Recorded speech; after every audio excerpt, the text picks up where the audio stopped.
You know that feeling when you're trapped at a Sunday watch party, staring into the middle distance while holding a lukewarm beverage, wondering why grown adults are weeping over a referee's whistle, while you are just deeply, existentially invested in the structural integrity of the nacho tower?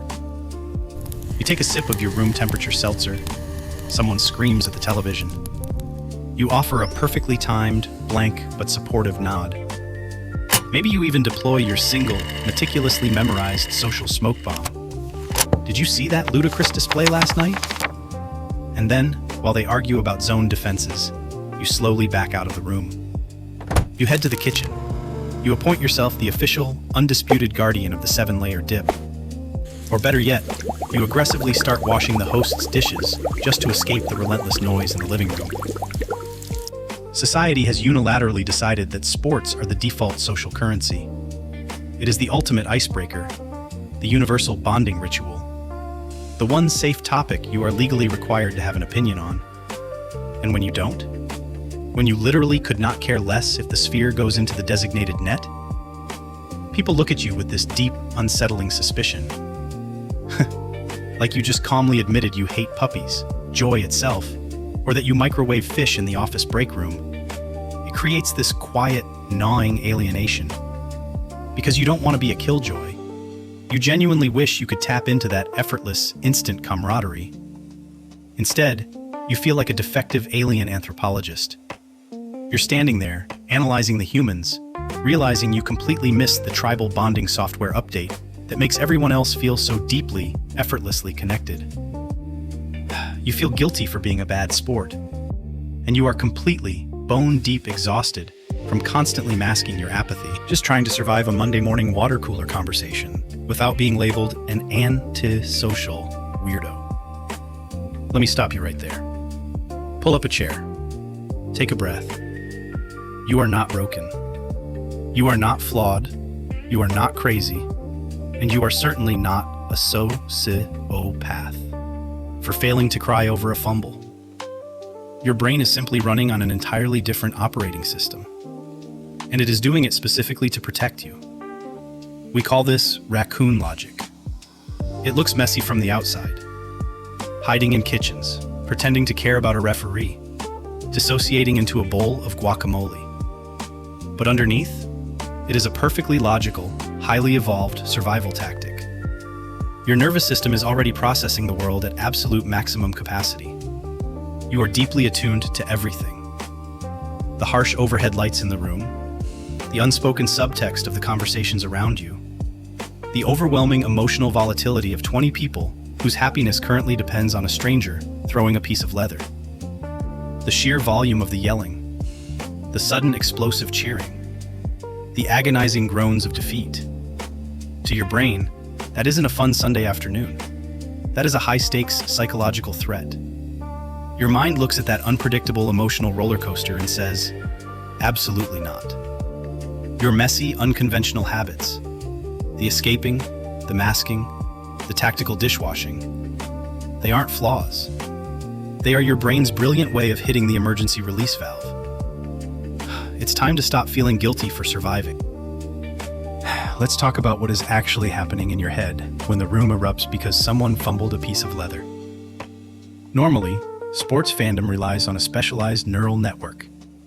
They are called mirror neurons.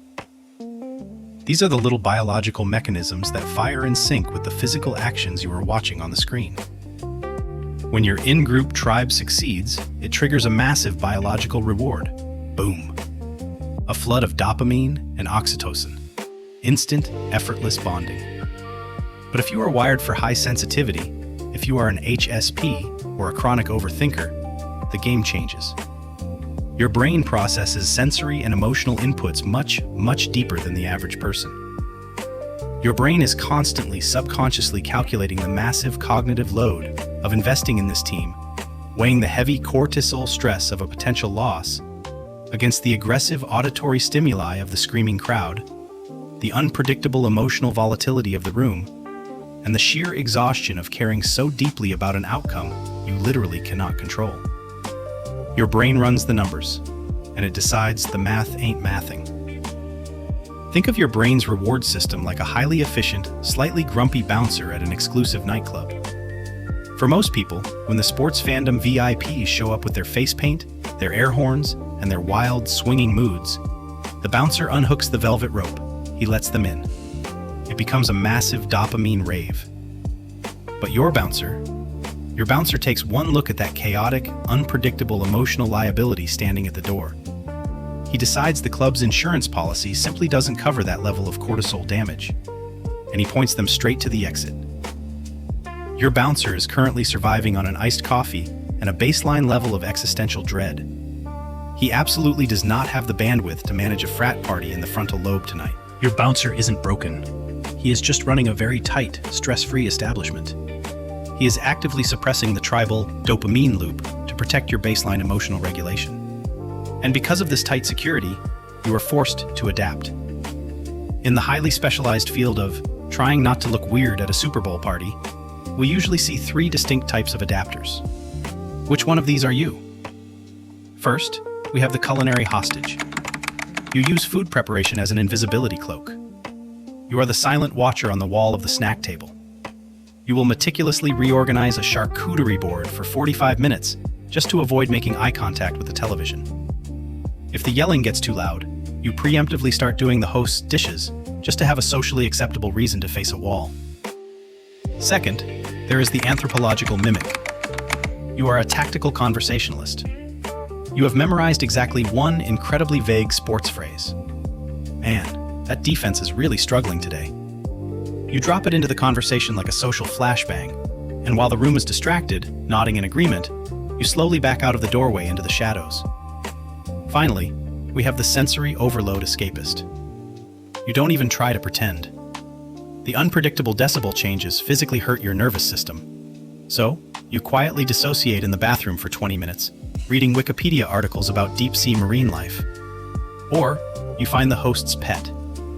You will sit on the floor in a hallway with a golden retriever for 3 consecutive hours, because the dog doesn't care about the playoffs. The dog just wants to exist peacefully. And honestly, same. So, here is the twist. Here is the stark, scientific truth of the matter. Not caring about sports isn't a sign that you lack passion.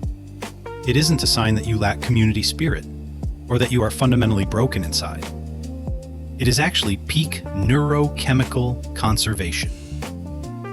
Let's flip the narrative on what normal fandom really is. Think about it logically for a second. Fandom is essentially outsourcing your emotional stability to 22 sweaty strangers. Strangers playing a game you have absolutely zero physical control over. You are handing the keys to your serotonin levels to a 23-year-old quarterback who doesn't know you exist, while standing in a room full of screaming people who have tied their entire weekend mood to the trajectory of an inflated pigskin. That is chaos. That is an absolute psychological hazard zone. Your Raccoon logic isn't an antisocial flaw. It is a brilliant, highly calibrated defense mechanism. By refusing to attach your dopamine and cortisol levels to a bouncing ball, you are preserving your precious neurochemical bandwidth. You are hoarding your energy for things that actually matter to your survival. For your creative pursuits. For your deep, one-on-one relationships.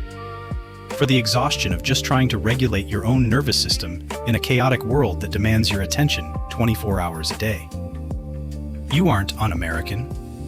You aren't a broken cog in the social machine. You are a metabolic genius. You are hoarding your energy for the real boss fights in life. You are keeping the bouncer at the door so the rest of your brain can actually function on Monday morning. So the next time you are trapped at a watch party, holding that lukewarm beverage, staring at the nacho tower, just take a deep breath. Give your coworker that perfect, supportive nod. And know that your brain is doing exactly what it was designed to do. It is keeping you safe. If your brain feels weirdly seen right now, if you finally have a name for why the Super Bowl makes you want to immediately start washing someone else's silverware, drop down into the comments and tell me which one you are. Are you the culinary hostage? The anthropological mimic? Or the sensory overload escapist? Claim your title. Find your fellow aliens. And stick around this quiet corner of the internet. We don't yell here, but we do have excellent dip. Take care of yourselves.